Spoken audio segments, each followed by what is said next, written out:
Hello बच्चों, let's see this question. The question says if 1 mole of NaCl is doped with 10 raised to the power minus 3 mole of SrCl2, what is the number of cationic vacancies per mole of NaCl?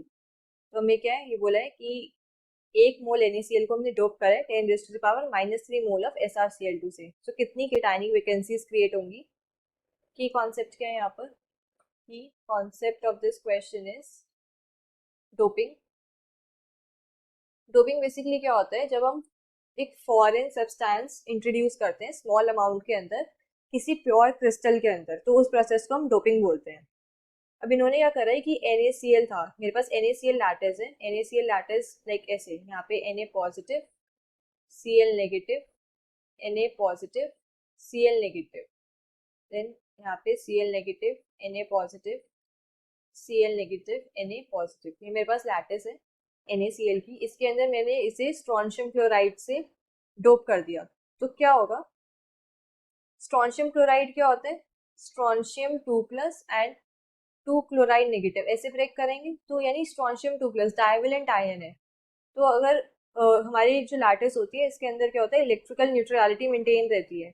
तो एक strontium 2+ जब अगर NaCl lattice के अंदर आएगा तो उसके लिए 2 Na पॉजिटिव आयन्स को क्या है, लीव करना पड़ेगा. तो कुछ ऐसा होगा कि यहाँ पर था Na पॉजिटिव, ये Cl नेगेटिव, यहाँ से Na पॉजिटिव चला गया और यहाँ पे क्या एक वैकेंसी क्रिएट हो गई, यहाँ पर Cl नेगेटिव, और यहाँ पर जो एक Na पॉजिटिव है वो और निकल गया और उसकी जगह क्या आ गया, स्ट्रोंशियम 2 पॉजिटिव. देन ये Cl negative as it is, ये Na positive as it is. तो क्या होगा, 2 Na पॉजिटिव लीव कर गए एंड उसकी जगह क्या, एक प्लेस पे स्ट्रोंशियम 2+ आ गया और एक प्लेस पे एक वैकेंसी क्रिएट हो गई, केटायन वैकेंसी.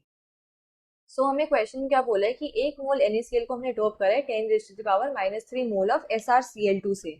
तो इसको हम ऐसे लिख सकते हैं कि 1 मोल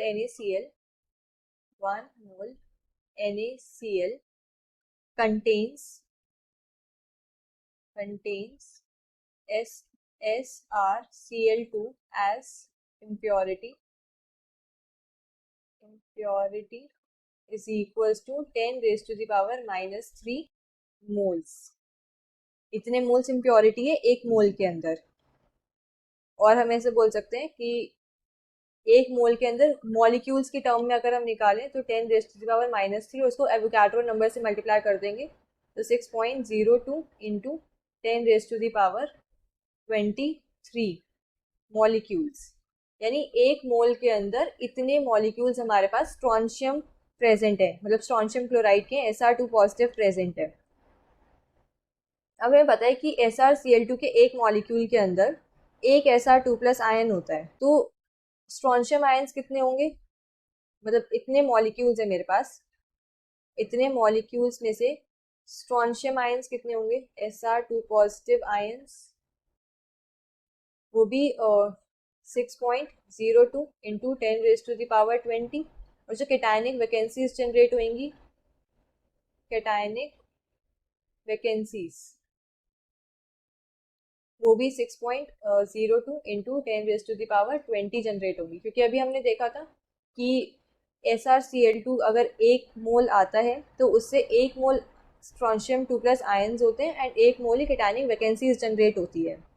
और हमें यही बताना था यहाँ पे कितनी नंबर ऑफ केटायनिक वैकेंसीज जनरेट होंगी पर मोल. सो नंबर ऑफ केटायनिक वैकेंसीज जो पर मोल जनरेट होंगी they will be 6.02 into 10 raised to the power 20. The final answer will be option 4.